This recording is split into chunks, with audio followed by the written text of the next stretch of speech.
Our charity of the week all this week is Beach Buddies, and there's very good reason for it. Bill Dale, you're 20 years old. If only. I mean, this is quite the landmark for you when you think, as we were hearing, it all started with a dog walk, and now how many volunteers later? Right, well, I'm a journalist, and journalists are obsessed with statistics, so thank goodness I kept numbers from day one, because at the moment we have had over 21,000 different volunteers since we started, because I've just kept a record of all the new volunteers.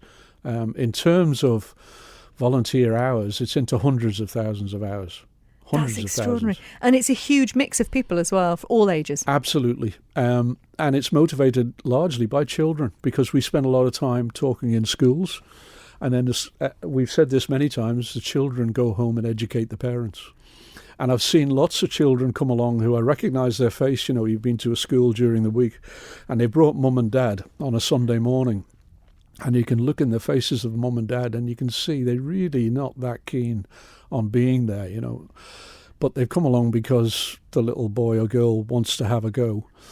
And then when they come back in afterwards, the mum and dad have got a smile on their face. And I've had so many come up to me and said, you know what, we weren't really that keen on coming, but we've really enjoyed it.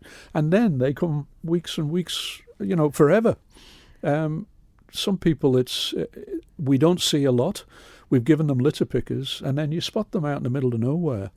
And we haven't seen them on the beach for years, but they're cleaning up their local street or the park or the glen or the mountain. It's just, I never thought this was going to happen, but what a fantastic legacy that particularly the education programme and the children has made. Well, that's the thing, because you think years and years ago, you used to have to put adverts out telling us to pick up our own litter. That's right. But there's something about this that has just captured people's imagination and has made them want to invest in it. What do you think that is? Why do you think on this island we are so invested in Beach Buddies? I think that is what it's all about, being Manx and living in the Isle of Man. I think we underestimate how special this place is and how we all actually genuinely, although sometimes you might doubt it, but we actually look after each other. I think there's a strength in this nation which other people are watching around the world, which doesn't exist anywhere else.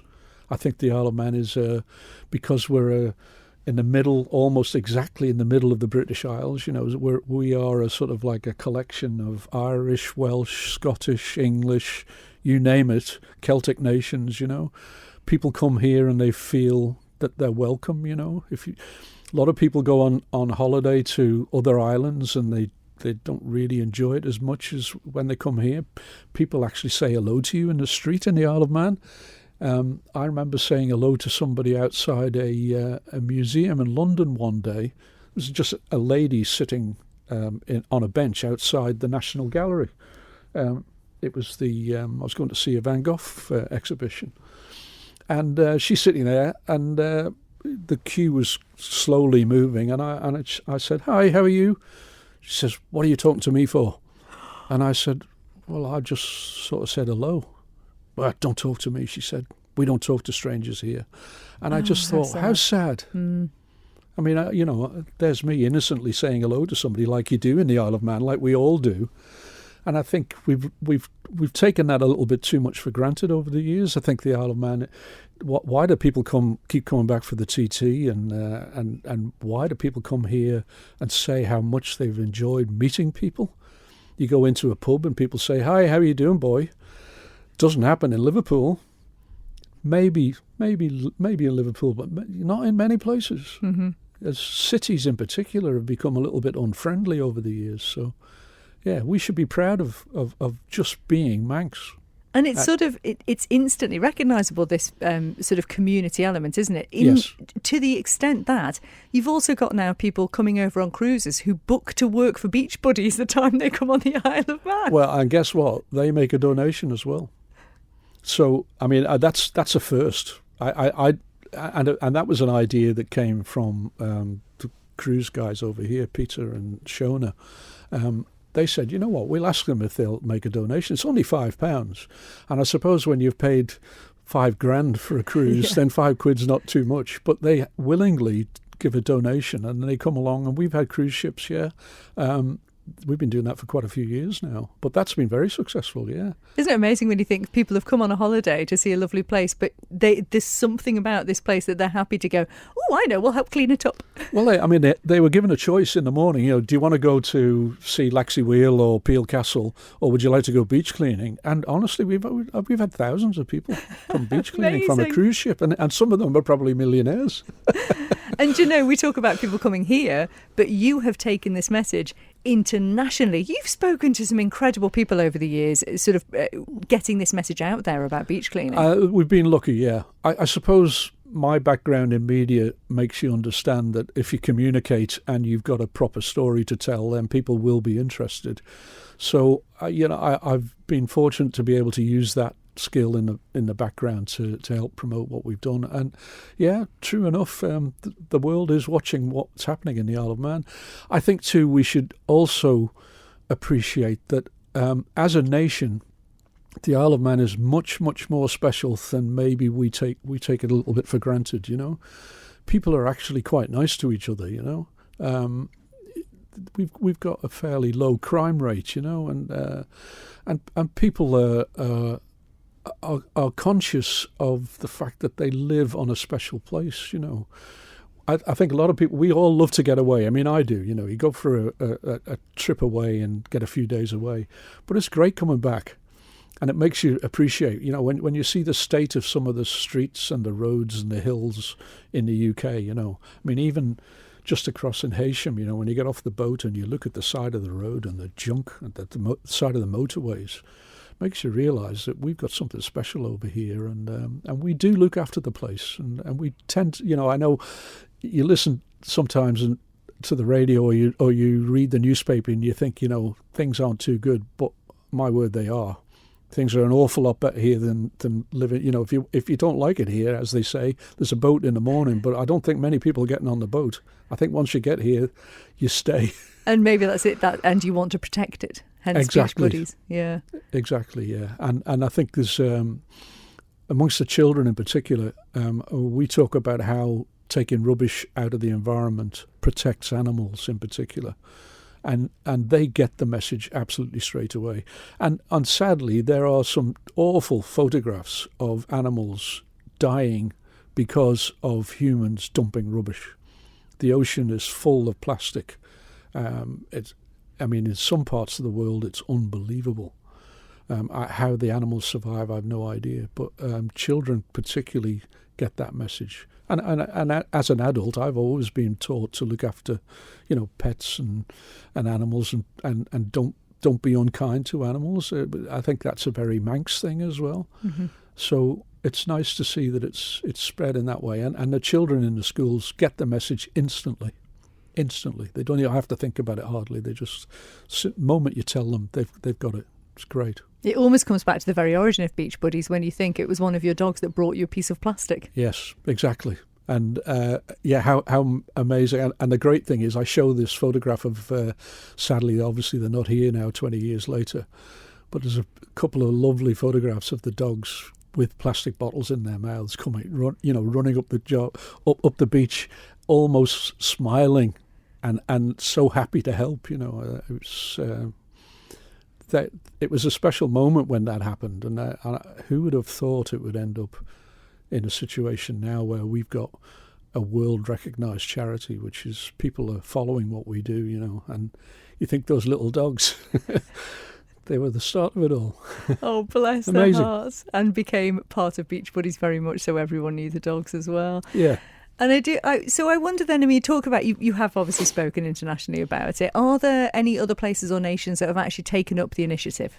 Yeah, we've got the son of a very good friend of mine has set up a branch in Hong Kong with hundreds of volunteers. I mean, you can imagine Hong Kong is a massive place, and in terms of percentage, it's only a tiny little, but they've got something active going on there. We've got people all around the British Isles. I'm really hoping that somebody in the UK government is going to get involved in trying to have a set up a situation where what we've done in the Isle of Man is replicated around the UK. around the coastline. And I don't think that's out of the question. Because if we can do it in a place, let's face it, in the Isle of Man, we're fairly reluctant to get involved in things. And if we can do something like we have done here and then spread that elsewhere, then you never know what might happen. We've got lots of branches in the Lake District with schools and in Scotland. And we've been and travelled and given away litter pickers to schools and spoken in the schools. The Scottish Islands are very friendly towards us. We've got a good relationship with the Inter-Island Games organisation. So how nice would it be if we managed to get that to spread? And then why not the Commonwealth Games? The way I look on it is we've come up with a very simple, low-cost answer to a massive problem. Why can't we, as the Isle of Man, spread that around the world and set an example? Why not? We've been the little test bed, really, haven't we? I think so, and it works. There's no illusion. I think it's very, very fortunate that I have a background in journalism, because from day one I've kept the statistics and also taken the photographs, and I show photographs of Ballaugh Beach on the first event in January 2006. And I show a photograph of that beach before we touched it and then a picture of it afterwards, and people can't, but they think that's a fake photograph. Absolutely not. It was incredible, and it just shows you what can be done. If you think it's a hopeless situation, then forget that, because that's not the way it is. We can change things, and if this could go around the world, and I don't know why it hasn't, but I think people are sceptical these days, sadly. People don't believe what they hear on the news the same as they used to.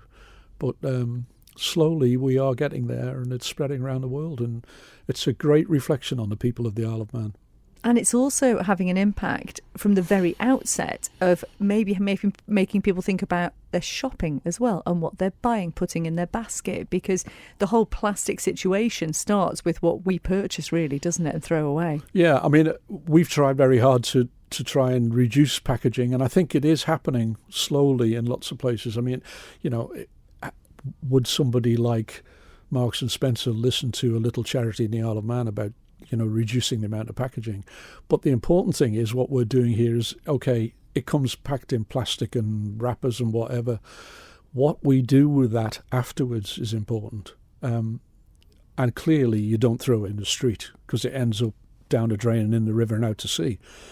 And in the Isle of Man, we do have what appears to be a very responsible population.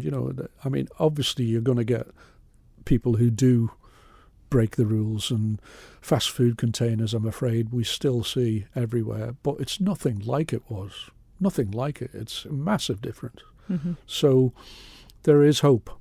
There is hope. Not just here. I think we've achieved great things here, and I love it when people come to the TT and thousands of people say some very, very nice things about what they think about the condition of the Isle of Man, how clean it is, and that's all down to the people. It's great. Well, it started with one man and his dogs, Bill, to be fair, 20 years ago. And I suppose it does, we should definitely leave it on that message of hope. But I do have to ask you then, over those 20 years, what do you think you are most proud of when you reflect back on it? I think the fact that people have trusted us and have joined in and given it a shot. If you were sceptical, and I understand that that's the way the world is today, if you were sceptical, you think, he's just telling a pack of lies. It's just media nonsense. But when you come on a Sunday morning to one of our sessions, or you join a company and they come out with us, or your children go to a school, and then they come along and we make it very simple and enjoyable, and we have good fun. And like yesterday, we went out for the group from St John's School on the beach of Kirkmichael, and they were asking all sorts of questions about the things that they found. And it gives you hope for the future, So I think that's where we've scored, is that we're just honest with them. We do. This is a problem, but if you just treat it as something that's caused by a human, then a human can sort it out. Well, from us and everyone on the Isle of Man and elsewhere, thank you for starting Beach Buddies 20 years ago, for keeping up with it, and long may you reign, Bill Dale. Thank you. The Charity of the Week, brought to you by Kell Properties.